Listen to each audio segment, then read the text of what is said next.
Hello, I am Camera Bartolotta, State Senator from District 46, and thank you for joining me again on Focus on the 46th. Today we have got a really wonderful treat for you. We are taking a tour of Meadowcroft Rockshelter and Historic Village. This dates back 16,000 years.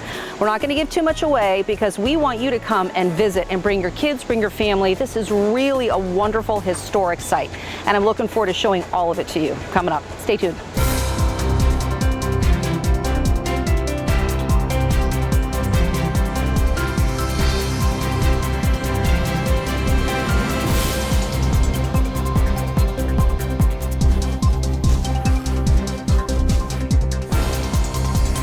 Thanks so much for being with us, and we're here with Dave Schofield, who's been with Meadowcroft for 22 years, you told me, right? We are going to learn so much today, and as a matter of fact, we could be here for days and days to learn not only about the rock shelter, the village, I mean, dating back to 16,000 years ago, correct? That's right. Okay, so tell us just a little bit about what we're going to see today in our short little show. Sure. Well, we're going to start with the Meadowcroft Rockshelter, which is our archaeological site that has provided the oldest evidence of people in North America. There have been people camping on this piece of real estate for 16,000 years. It's amazing. And we're going to look into the open excavation and learn about the evidence that was left behind by those people and uncovered by archaeologists in recent decades.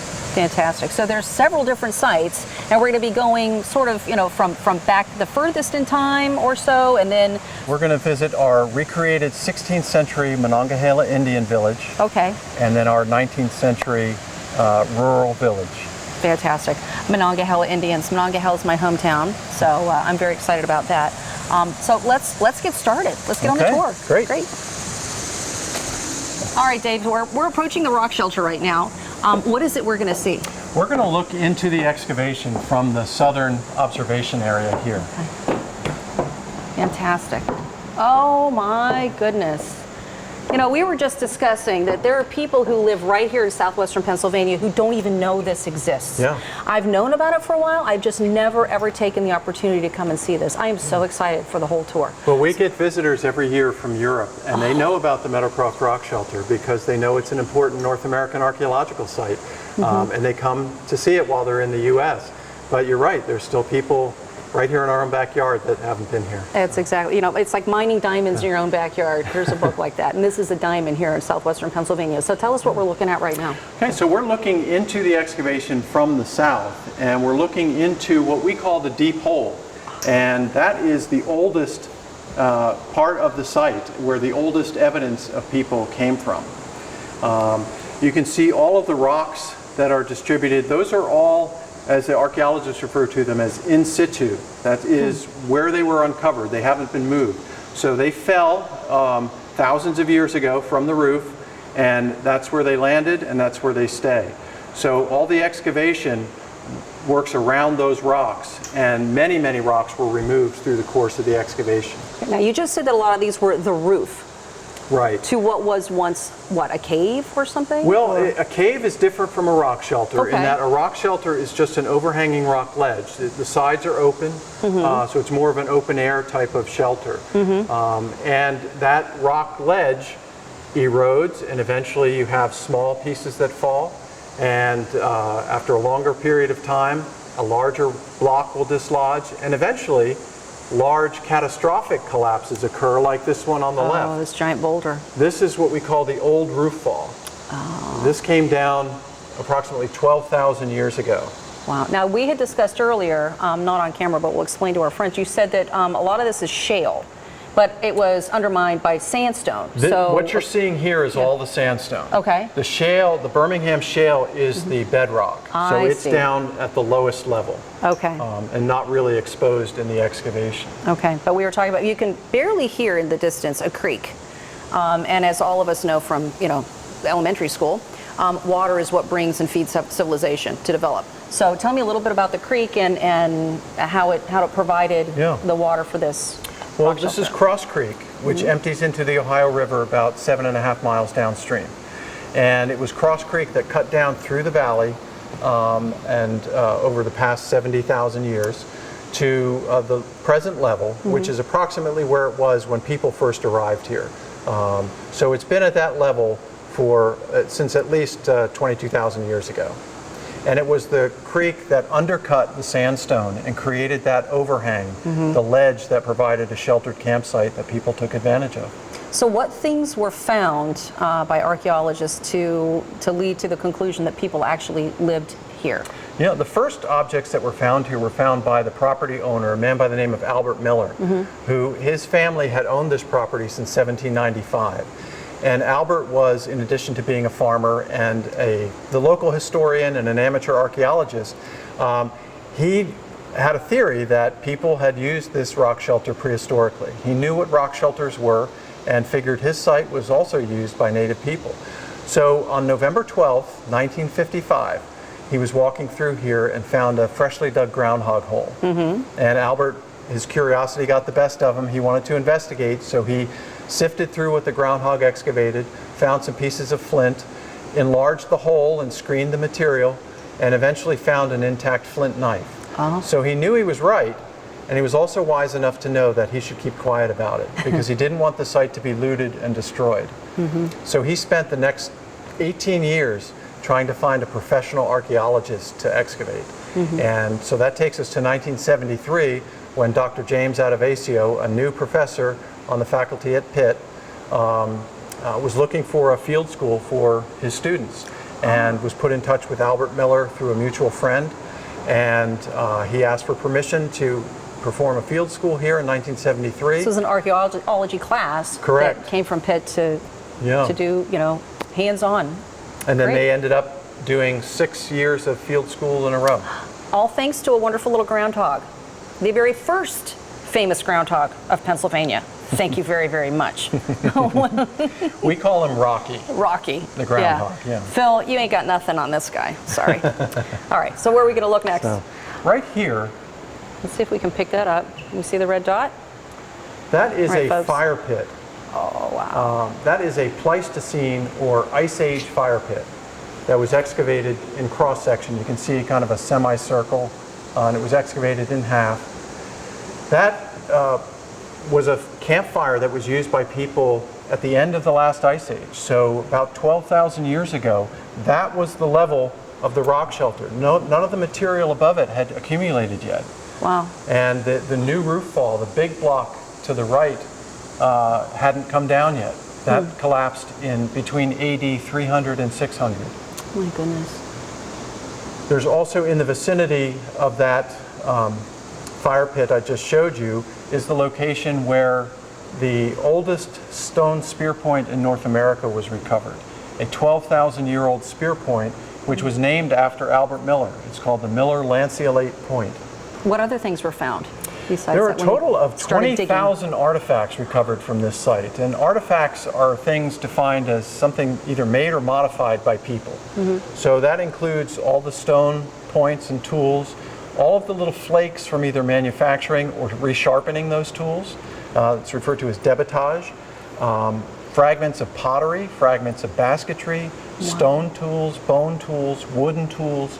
So 20,000 in all. Also recovered here were 956,000 animal remains. Holy cow, really, in one place? The vast majority of which were small mammals that were, the bones were dropped here by raptors, owls and hawks. But there was a small percentage of bones that showed butchering marks from humans, from stone tools. That includes elk, white-tailed deer, rabbits, grouse, turkey, all of the small game animals you would expect. Was there a way to determine how many people might have lived in this shelter over time? Yeah, the archaeologists have speculated that these were small bands of people. The Paleo Indians, the first ones to come here, were small groups of people that lived a hunter-gatherer lifestyle. So they couldn't stay in one place for very long. They had to keep moving to follow the food. So they would come, camp at a place like Meadowcroft, spend anywhere from overnight to maybe 2 weeks while they're exploiting the natural resources right here, and then they have to move on. So those were small groups of people, maybe 10, a dozen, you know, and essentially an extended family. So we're on the upper observation platform, and what I wanted to point out is down in the excavation, below the rock with all of the the series of holes. This is how rocks were removed from the site. They drill a series of holes with a diamond bit drill, break off a chunk, and then remove it manually. But below that, in this profile here, is a series of fire pits stacked one upon another. You can see some reddish stains horizontally. That's thermally altered sandstone. So sandstone particles heated in a fire that retain that red color. There's also charcoal and ash. But that was the sweet spot of the rock shelter. For thousands of years, campfires were built one upon another in that location. So what would add to the layers of rock? Would there be flooding in this area? And so No, there was how does that accumulate? no flooding up high at this site. It was all essentially grain by grain attrition of sand particles from the roof falling down and building up over time. Oh my goodness. So each one of those white discs that we just saw, does that represent a layer, or what do the discs represent? Those are field tags that indicate either a particular layer. Most cases it's a layer in the profile. So the archaeologists have a reference point. In some cases they represent a particular feature, like a fire pit or a post hole or a rodent burrow. And in some cases they indicate where samples were taken for pollen analysis. Oh, all right. So were any species of foliage identified that maybe might not have been elsewhere? Well, what's really interesting about Meadowcroft is that because we have 16,000 years of a record here, we can establish what the floral and faunal communities were like at any given point in time. Wow. So, a lot of what we have today was still here even at that early time. But there are some things that are missing and some things that are here now that weren't present at that time.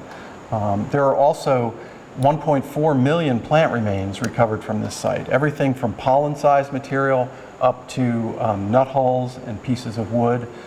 So those can be identified at a species level. Phenomenal. Now we are down here a little further away from the rock shelter, and we're sort of moving forward in time. And this is a rebuilt, reconstituted version of 16th century Indian village. And right here it's going to tell us what we're going to be seeing. This is when humanity basically in this area started using agriculture for the first time, which revolutionized how human beings and civilization were able to just stay in one place and grow families and grow a village and grow a culture. So this is really a great step forward in time. Yeah, they were growing corn, beans, and squash were the three staples, referred to by the native people as the Three Sisters. Very cool. So we're entering the Monongahela Indian village with its palisaded wall, which was common in these villages. We know from archaeological evidence that these villages, while they varied in size, they always were surrounded by a palisade wall. And what's a palisaded wall mean? It's vertical posts in the ground that just provide a protective, defensive structure to protect the village. And I noticed as we came in, it was like an overlapping the inner fence and an outer fence that you just sort of come in. So it's not wide open. Yeah, very smart. They were filled with these dome-shaped wigwam structures that are made just out of bent saplings, covered with reed matting or bark, or sometimes animal hide. We have a representative crop garden on the outside of the palisade wall where we're growing the Three Sisters, the corn, the beans, and squash in the way that they were done by these people. And this was the 16th century, so, So this is prior to any European arrival, but after the introduction of agriculture. Wow. So that's really the big story here, is agriculture has changed radically the way people live, because now they can stay in these settled villages year-round. They can renew their own food supply, store the corn, beans, and squash, and ensure against famine and bad years. But it's before Europeans arrived, so we don't have any of the European technology, the iron tools, brass pots, anything like that. And not a lot of animal husbandry yet. Right. Yeah, they didn't have. They did have dogs, but that's really the only domesticated animal. So this allowed, as I said before, civilization. When you can grow your own food, you can stay in one place. You don't have to keep, migrating out you know, you can build more elaborate homes. You can raise your children, raise a family, raise a village, and then people can specialize into different, you know, things that they're best at. That's right. Maybe they're best at hunting, so let's let them do that. Maybe they're best at, you know, weaving fabric and clothing. So that's how civilization sort of grew. And it's wonderful to be able to take a trip literally through time, from the rock shelter through here, and just kind of keep, you know, seeing civilization grow and progress and evolve. Yeah. I love that stuff. And there's really no other place where you can visit a Monongahela Indian village from the time period. Oh, and amazing. now I want you to go take a try at the atlatl, to throw the atlatl. Tell us what that is first, though. Okay, the atlatl is the prehistoric hunting weapon. Okay. It's the weapon that was used. It's kind of the intermediate technology between a spear and the bow and arrow. But it was used here for thousands of years, and there's archaeological evidence of them in the form of the stone points that would have been on the darts. Right. And so we have an area set up where you can get to throw it. Very exciting. And I'm going to hope not to embarrass my Choctaw and Cherokee ancestors, and I'm hoping to do a pretty good job. Senator, this is Jim Ulrey. Hi, Jim. Jim Hi. is one of our Great to interpreters see you. here. Excellent. Nice to meet you. Nice He's to meet going to you, too. show you about the atlatl, the prehistoric hunting weapon. Okay, you're going to make me really, really good at it. Yes, I'm a good coach. Okay, good. All right, so. Well, in its simplest form, this is an atlatl. All right, it's Okay. an extension of your arm. Yes. Atlatl is an Aztec word. You call it a throwing stick. Okay. So by adding an extra lever to your arm, when you use it, you want to make sure that you engage the stick. Some people, when you try to talk to them, they kind of just stop the stick like that. Oh. The idea is to really push the dart out forward. Follow through. With the stick, exactly. Okay. Like if you're a fisherman, like casting Yeah. or swatting a fly, perhaps, something on that order. All right. So allow me to Throwing a grab knife into a dart tree, here. you know, the things you do on a weekend. Meh. Yeah. All right, so these projectiles Yes. we refer to as darts to Okay. distinguish from a spear, which would be hand thrust or hand thrown, and an arrow, which is obviously shot from a bow. All right. So out here on the business end, so to speak, we have, that's an archery practice tip, is what Okay. that is. Okay. All right. On the business end of theirs, they would have what would look like a large arrowhead or a small spear point. Okay. So the back of your dart has this indentation. Yep. That's referred to as the dimple. Okay, and your atlatl or throwing stick is going to have a projection back here. That one's just carved into the wood. You'll see sometimes a piece of antler, a piece of bone, something like that hafted onto there. So your spur on your atlatl fits with your dimple on your dart, and our native friends would have kind of let that rest right on their knuckles, something like that. With this one, if your hand's kind of small, you can just kind of let it actually rest on there itself, whatever's your preference. Okay. All right. So when you want to throw this thing, it's better to start with your arm farther back like this. Okay. And then have all your motion forward. So it's pretty simple in theory. Getting good at it's a little more difficult. So I like to kind of point my finger out, get my tip about where I want it to go. And Oof, almost got him. go very well. All right. Okay. No worries. That's it. That's it, yeah. I'll just get the whole thing on there. I like it. Hold it like that. Just Okay. like that. All right. Kind of helps. How close do I get to step to the... There's a ladies' tee right here. Oh, hey now. Hey now. Well, you asked. Okay. So kind of turn towards me a little bit, and then let your arm come back and upward like that. There. All right. Naturally, I didn't get my atlatl wear on today. Didn't know we were going to do this, but all right. Nike's making some now. Nike's making some Under Armour. You know, the atlatl series. Yeah. Okay. Oh. Okay. All the way back. Yes. Oh my gosh. I hope nobody's standing out there, right? Clear down range. Clear. Okay. Very good. Oh, I was aiming for your arrow. We're here with Lisa Moss, one of our interpreters, and she's going to talk a little bit about what we call the gifts of the land, the resources that were available for the native people. Especially the animals over here. In my little trap, I have a gray fox, and the thing is that when the Europeans did come into this area, these guys climb trees, so it makes it a little more difficult to hunt them. So they're the ones that introduced the red fox. And that was something, you can feel how beautiful that fur is. Oh, yeah. We have the lovely raccoon, the river otter, the bobcat, Oh, the striped skunk, and the little bunny on the end. The big skin is our famous white-tailed deer. White-tailed deer, yeah. If you leave all that nice hair on there, it makes it very Yeah. warm, like a coat. It makes it very soft to lay on. Right. So, Yeah. but Which if was you- very important when you're living out in a wigwam. You know, this and no part of an animal was ever wasted. So it wasn't just killing for sport. It was, you know, there was definitely a need and a use. Right. Your thread is right here. Oh, This made is the from sinew. oh, It's the connective tissues like we have on Yeah. our bodies. Right. The ligaments and tendons and things like that. So this is also used to tie all the fletching onto the shaft of the arrow or your arrowheads as well.